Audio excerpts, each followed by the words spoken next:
জমজমের পানি পান করার সময় দুইটি ভুল কখনো করবেন না। মনে রাখবেন, জমজমের পানি পান করার কিছু সুন্নাহ নিয়ম রয়েছে, তবে আমরা অনেকেই কিছু ভুল কাজ করে ফেলি। এই জমজমের পানিটা হচ্ছে বরকতময় পানি। এই জমজমের পানি খাওয়ার পরে দেখবেন আলাদা একটা তৃপ্তি আসে, এবং আপনি যেই নিয়ত করে এই পানি পান করবেন, আল্লাহ পাক রব্বুল আলামিন আপনার সেই নিয়তটাই পূর্ণ করে দিবেন। তবে আমাদেরকে স্মরণে রাখতে হবে, এই জমজমের পানি পান করার সময় আমরা অনেকেই কিছু ভুল কাজ করে থাকি, এবং অনেকে এই জমজমের পানি পান করার যে দোয়া আছে সেই দোয়াটাও কিন্তু আমরা জানি না। দোয়াটা হচ্ছে আল্লাহুম্মা ইন্নী আসআলুকা ইলমান নাফিআ ওয়া রিজকান ওয়াসিআ ওয়া শিফাআম মিন কুল্লি দা। আপনি যখনই জমজমের পানি পান করবেন এই দোয়াটা পড়বেন।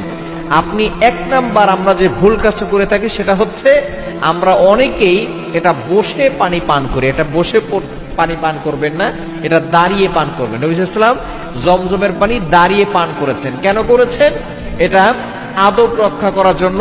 এটা তিনি যেহেতু এটা বরকতময় পানি, এই জন্য রাসূল সাল্লাল্লাহু আলাইহি ওয়াসাল্লাম দাঁড়িয়ে পান করেছেন। বুখারী শরীফের 1637 নম্বর হাদিস। নবী সাল্লাল্লাহু আলাইহি ওয়াসাল্লামকে জমজমের পানি দেওয়া হয়েছিল, নবী সাল্লাল্লাহু আলাইহি ওয়াসাল্লাম দাঁড়িয়ে পান করেছেন এবং কিবলার দিকে মুখ করে তিনি পান করেছেন। সুতরাং আমরা জমজমের পানিটা কিবলার দিকে মুখ করে পান করব, এবং অবশ্যই দাঁড়িয়ে পান করব, যেহেতু রাসূলুল্লাহ সাল্লাল্লাহু আলাইহি ওয়াসাল্লামের এটা সুন্নাহ।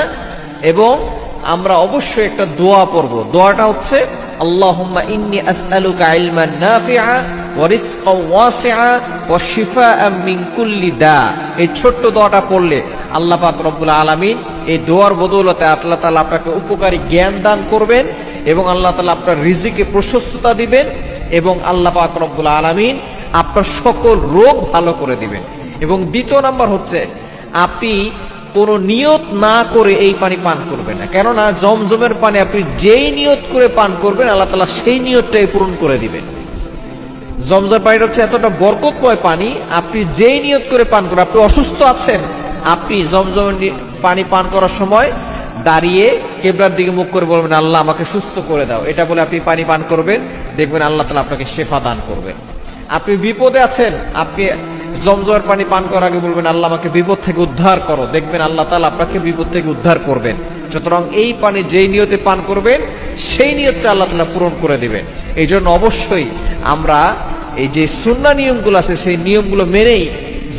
দুশমনকে সাজা দেওয়ার জন্য টানা 7 দিন একটি আমল করুন। দুশমন বিপদে পড়ে যাবে, দুশমন আপনাকে কোনো ক্ষতি করতে পারবে না।